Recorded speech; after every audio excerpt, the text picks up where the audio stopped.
Sana nakabigla sa kayo, pinag-usap namin mo.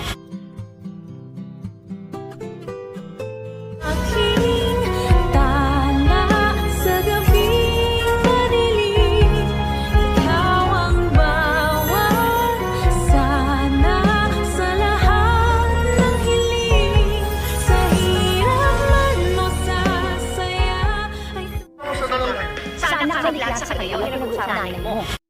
Ay, grabe talaga nangyayari ngayon sa abot kamay na pangarap na kung saan ipinakita na nga ang episode para bukas. O ito yung teaser. Kung saan nga ipinakita dito na ito nga si Annalyn, si Doc Lyndon at si Zoe is naggagala sila, magkakasama sila. No? Actually, excited nga talaga itong si Annalyn na isama talaga itong si Zoe kasi nga komportable siya pa rin dito kay Zoe, no? Kasi mabait tong si Annalyn eh. Sa kabila ng lahat ng nangyari, sa kabila ng nalaman mismo ni Annalyn na si Moira na nanay ni Zoe ang may kagagawa ng lahat, lalo na dito sa kidnap ng kanyang lolo. Pero talagang masaya talaga, makita mo talaga na mabuti yung kalooban nito ni Annalyn. Di siya tatanim ng sama ng loob. Pero para kayo pag nalaman niya yung totoo, no? Ako baka hindi niya napansinin to. Pero yun nga guys, dito pinakita talaga na gusto ni Annalyn na kasama itong si Zoe. Kasi yun nga, magkapatid din naman sila no? Kahit doon lang sa ama.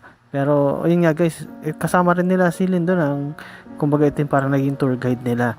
Na kung saan lagi silang pupunta kung saan, lalo na dito sa Nagoya, ini-enjoy lang nila ang lahat hanggang sa makapunta nga sila dito sa may bandang castle, no, na kung saan pwedeng nga daw doon mag-wish ng kahit na ano na gusto mo, na baka sakali dinggin yung panalangin mo ng Diyos. At yun nga guys, makita natin ito na humihingi ng panalangin itong si Annalyn at kahit itong si Doc Lyndon na sana maging okay na yung lahat at yung mga gusto nila is matupad. At hanggang sa sinabi nga ni Annalyn mismo kay Zoe na, Zoe, ikaw, pwede ka mag-wish since nandito tayo sa castle. Kahit na na baka sakali is pagbigyan din yung wish mo. At nag-wish nga dito si Zoe kahit napilitan na, at sabi nga niya na sana all things will be alright.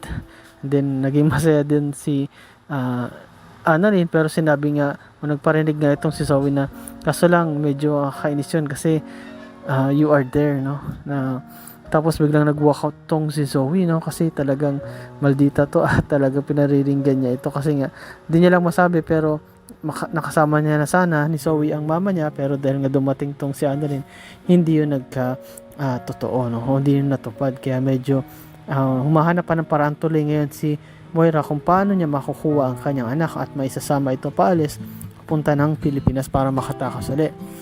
Pero dito pinakita nga guys na itong nga si Giselle is kausap pa rin niya itong si Dax at tinatanong kung ano yung mga nangyari at ano yung mga nalalaman niya.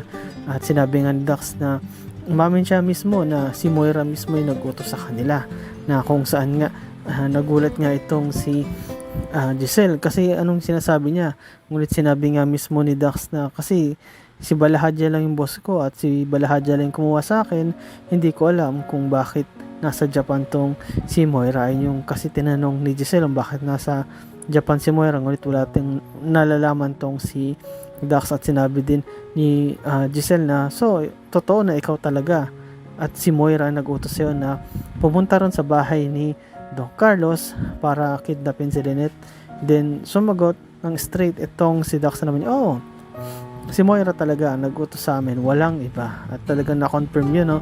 At na-confirm din. Actually, medyo nagulat nga itong si Giselle kasi yung kumidnap sa tatay niya, si Don Pepe, is iisa lang din pala kasabwat itong nga si Dax na kumidnap din kay Lynette, no? So, mabigat na kaso ito, guys. Kumbaga parang double count of kidnapping at talagang mabigat to. Walang bail pa naman to. Pero willing talaga na magpakulong itong si Dax, no? At yun nga, sinumbong niya talaga na si Moira ang kanyang master o pinaka-mastermind. Pero si Zoe is hindi niya binabanggit, kahit itong si Doc Carlos hindi pa rin niya nabanggit. Pero yun nga guys, no, habang nag-uusap sila, lumabas na lang din itong si Giselle kasi parang sapat na sa kanya yung narinig niya. At paglabas niya is nandun din pala sila Josa at itong si Lola Susan o si Chang Susan, Chang ni Lynette. At sinabi ni Giselle yung nalalaman niya na may nalaman siya tungkol dito kay Dax is ayun nga na ito pala yung kumidnap kay Lynette at pumasok sa bahay mismo ni Carlos. At habang sinasabi niya, bigla namang pumasok itong si Carlos na tila galit pa, no? Sabi niya, anong narinig mo o nalaman mo tungkol dun sa pumasok sa bahay ko o yung kumidnap dito kay Lynette?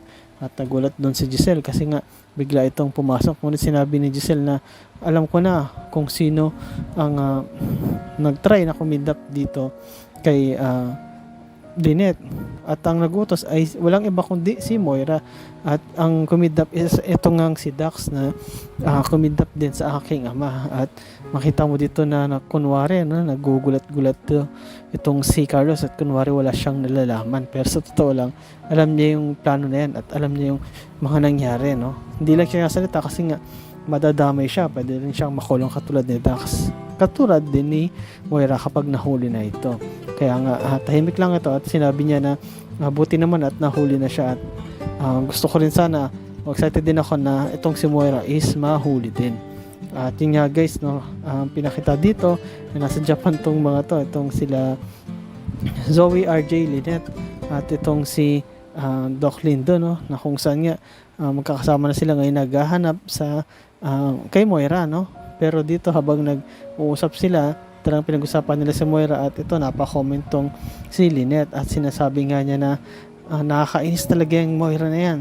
So sa lahat ng ginawa niya, kumaga deserve niya yan. At sana sa lahat ng kamalasan na ginawa niya sa buhay namin, buhay ko at buhay ng mga tanyag o nating lahat, is sana bumalik sa kanya. And yes guys, marami pag sinabi itong si Lynette, no, at biglang nag-comment na o nag-react na mismo ang anak ni Moira na ito ngang si Zoe. Then sabi niya, teka, mami ko pa rin yung pinag-uusapan ninyo. And then yes guys, nagulat din sila, no, kasi talagang napasalita na o pumalag na itong si Zoe. At sabi nga mismo ni Lynette na, teka lang, akala ko ba nandito ka sa Japan is para sa amin, para kampiyan kami at para mahuli din ang mami mo. So bakit ngayon is tila pinagtatanggol mo siya? Yes guys, di na rin natin masisisi itong si Lynette, no, kasi nga talagang bad trip siya dito kay Moira at di rin naman natin masisisi din si Zoe na ipagtanggol niya ang mami niya kasi nga mami niya yun eh.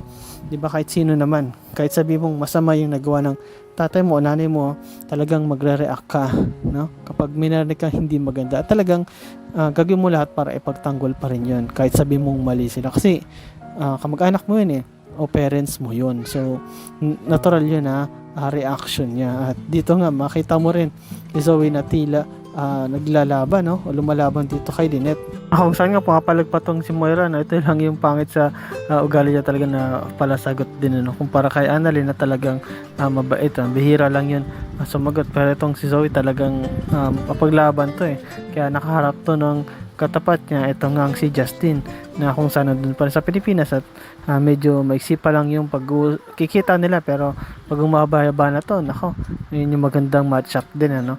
Pero dito nga ipinakita pa rin na ito ngang si Moira is talagang naghihintay siya, ginagawa niyang lahat para magtiis. Actually paalis na nga rin sana siya tinawagan na nga siya ni Mamushi, pero sinasabi niya na hindi pwedeng alis ako mag-isa, dapat kasama ko si Annalyn. Ngunit sinasabihan niya siya ni Mamushi na delikado yun, baka mahuli kayong dalawa habang nasa nagpe-prepare or travel.